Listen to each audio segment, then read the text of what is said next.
Hmm, hmm,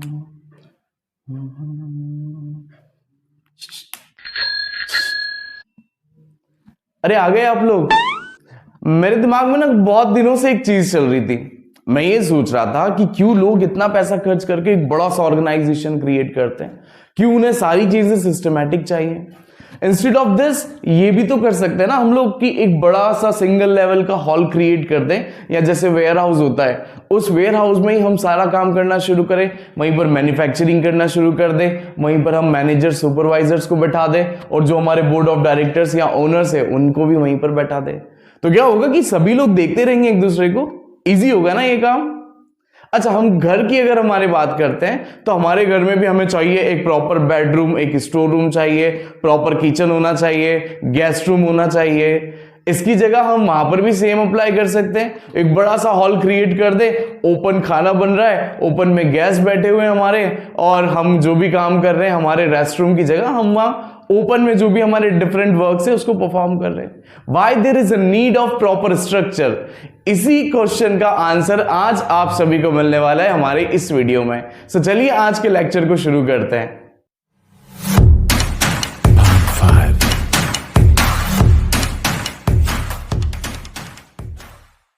hey guys, welcome back to YouTube channel mister and missus commerce Guru.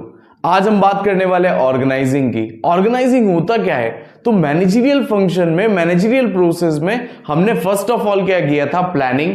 Planning means pre defined goals को, जो हम future objectives हैं हमारे, उनको achieve करने के लिए पहले से ही क्या करते हैं? एक फ्रेमवर्क डिजाइन करते हैं, जहां पर फ्यूचर्स की एक्टिविटीज को हम क्या करते हैं? रिकॉग्नाइज करते हुए एक प्लान बनाते हैं कि इन फ्यूचर क्या काम करने वाले हैं, कौन सा काम पहले होगा, कौन सा बाद में होगा। ये सारी चीजें हमने पहले डिसाइड कर दी। अगर आपने ये लेक्चर नहीं देखा तो पहले प्लानिंग देखो। प्लानिंग नहीं देखोगे तो ऑर्गेनाइजिंग थोड़ा सा कम समझ में आएगा। सो फर्स्ट ऑफ ऑल प्लानिंग देखो, मैं लिंक शेयर कर रहा हूं यहां पे। देन अब बात करते हैं ऑर्गेनाइजिंग की। सो प्री डिफाइंड गोल्स को हमने पहले से ही एक फ्रेमवर्क में डिजाइन कर लिया, कौन से काम करेंगे। ओके, आफ्टर दैट हम क्या करते हैं? ऑर्गेनाइजिंग करते हैं। अब सपोज कि आपने क्या किया, एक बड़ा सा बिल्डिंग तैयार कर लिया, फिर वो चाहे हॉस्पिटल हो या कोई बिजनेस ऑर्गेनाइजेशन हो, बहुत बड़ा बिल्डिंग है जहां पर बहुत सारे रूम्स है। ओके, कुछ हॉल्स हैं और कुछ रूम हैं। तो बहुत सारे रूम हॉल बनाने के बाद अब आपको ये डिसाइड करना है कि कौन से हॉल में, कौन से रूम में कौन लोग बैठेंगे। ओके, इतने बड़े स्ट्रक्चर में क्या क्या काम होगा? प्रोडक्शन होगा, परचेज होगा, सेल्स होगा, फाइनेंस होगा, अकाउंटिंग होगी, देन और क्या कर सकते हैं हम? एनालिसिस होगा, फाइनेंशियल एनालिसिस होगा, और भी बहुत सारी चीजें। टैक्सेशन डिपार्टमेंट हम खुद का बनाएंगे। प्रॉपर तरह से वर्किंग होना चाहिए।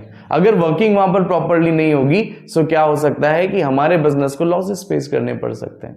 So there is a need of organising. सब चीजें व्यवस्थित होना ही कहलाता है ऑर्गेनाइजिंग। सो एक डेफिनेशन के थ्रू पढ़ते हैं concept of organising. Creation of an organisation, एक बड़े से ऑर्गेनाइजेशन का ऑर्गेनाइजेशनल स्ट्रक्चर बनाना कहलाता है organising. Which include the designing of role. अब हम यहां पर एक्चुअल में कर क्या रहे हैं? Role to be filled by suitable skilled person. अब एक ऐसा ऑर्गेनाइजेशन जहां पर रूम्स बने हैं, मशीन रख दी, पर क्या वो सारे काम अपने आप होने लगेंगे? There is a need of human. लोगों की जरूरत होगी हमें, लोग आएंगे। अब लोग भी आएंगे तो बहुत सारे अलग अलग वैरायटी के लोग आ रहे हैं। कोई आ रहा है जिसके पास स्किल्स है ही नहीं, कोई पर्सन आ रहा है जिसके पास 10-12 की डिग्री नहीं है, बहुत से ऐसे पर्सन आ रहे हैं जो क्वालिफिकेशन PhD MBA किए हुए हैं। ओके, और बहुत से आ रहे हैं इंजीनियरिंग बैकग्राउंड के। किस पर्सन का क्या काम है हमारे बिजनेस ऑर्गेनाइजेशन में, उनका रोल क्या है, वो क्या काम करने वाले हमारे ऑर्गेनाइजेशन में, इसको प्री डिफाइन कर दिया हमने, उनके अकॉर्डिंग एक स्ट्रक्चर क्रिएट किया। After that suitable skilled person and defining their inter relationship. कौन किससे कितनी बात करेगा, कौन किसका बॉस है, कौन किसका सबऑर्डिनेट है। ओके, ये सारी चीजें पहले से डिफाइन करना, दैट इज कॉल्ड ऑर्गेनाइजिंग। इससे क्या होता है कि वर्क में स्मूथनेस आती है। जब आपको पता है कि मुझे किससे कितनी बात करनी है, वो पर्सन बैठा कहाँ है, सपोज भूल भुलैया होता है ना, भूल भुलैया एक ऐसा स्ट्रक्चर जहां पर पता ही नहीं है कि जाना कहाँ है, इधर जा रहे हैं कभी उधर जा रहे हैं। सो ये चीज नहीं होना चाहिए, कंसेप्ट क्लियर होना चाहिए कि हमारा ऑफिस यहाँ है, हमारे एम्प्लॉइज वहां बैठे हुए, हमारे लेबर्स यहाँ पर बैठे हुए, हमारे जो टॉप लेवल डायरेक्टर्स या बॉस है वो इस जगह पर बैठे, ये हमें ऑर्डर देंगे, हम इनको ऑर्डर देंगे और ये अपने सुपीरियर को ऑर्डर देंगे। That should be predefined, ये पहले से क्लियर होना चाहिए। That is the purpose of organising. बात करते हैं कौन कौन से स्टेप्स इन्वॉल्व होती है ऑर्गेनाइजिंग में। First of all identification and division of work. सबसे पहले हमें ये डिसाइड करना है कि हमारे बिजनेस में काम क्या होता है। फॉर एग्जाम्पल, अगर मेरे ऑर्गेनाइजेशन में मैं प्रोडक्शन भी करता हूं और मैं उसको सेल्स भी करता हूं, ओके, मेरा प्रोडक्शन हाउस भी है और सेल्स का भी बिजनेस है। सो फर्स्ट ऑफ ऑल मैं ये डिसाइड करूंगा कि प्रोडक्शन में कौन कौन लोग होंगे, उस प्रोडक्शन की एक्टिविटी को मॉनिटरिंग कौन कौन लोग करेंगे, और इधर सेल्स वाला काम अलग जगह से होगा। सो इसमें कौन सा स्ट्रक्चर फॉर्म्ड होना है, ओके, यहाँ के अकाउंटेंट अलग होंगे, यहाँ का प्रोडक्शन परचेज सारा डिपार्टमेंट अलग होगा, इधर का sales revenue department, accounting department और सारी चीजें यहाँ पर ऑडिटिंग वगैरह सब अलग होगी। Okay, so first of all हमने क्या किया, अकॉर्डिंग टू वर्क एनालिसिस किया कि एक्चुअल में काम क्या होगा, एंड डिवाइडिंग देयर रिस्पॉन्सिबिलिटी, उनको काम डिवाइड कर दिया, उनका डिवीजन ऑफ वर्क कर दिया कि आपको ये काम करना है, आपको ये काम करना है, पहले से ही क्लियर, कोई भी अब दिक्कत होने वाली है ही नहीं। So second is departmentalisation. Now we create departments. Departments कौन कौन से होते हैं बिजनेस में, बताओ। डिपार्टमेंट्स होता है पहला sales department, purchase department, marketing department, finance department, accounting department, auditing department. ये सारे डिपार्टमेंट्स होते हैं जो हमारे बिजनेस के स्मूथ फ्लो के लिए वर्क करते हैं। ओके, हमारे बिजनेस में कौन सा काम कब होने वाला है वो ये सारे लोग, ये सारे डिपार्टमेंट्स डिसाइड करते हैं। So now we are creating departments. हमने डिपार्टमेंट्स क्रिएट कर दिए। असाइनिंग ऑफ ड्यूटीज, अब हम उन डिपार्टमेंट्स को ड्यूटीज असाइन करेंगे कि परचेज से रिलेटेड सारे काम परचेज डिपार्टमेंट के हैं, कब परचेज करना है, कब उसको रीपेमेंट करना है, ये सारी चीजें आप देखोगे। आपको प्रॉपर गाइड करना है एक दूसरे डिपार्टमेंट को, आपको प्रॉपर एक दूसरे डिपार्टमेंट से, आप लोगों को प्रॉपरली एक दूसरे डिपार्टमेंट के साथ इंटरेक्शन चाहिए। अगर इंटरेक्शन नहीं करोगे तो दिक्कत हो जाएगी। सो हमने असाइन कर दी ड्यूटीज की सेल्स डिपार्टमेंट का काम होगा कि जैसे ही प्रोडक्ट खत्म हो रहा है परचेज को बोलो, परचेज डिपार्टमेंट को बोलो कि माल खरीदे, रॉ मटेरियल खरीदे।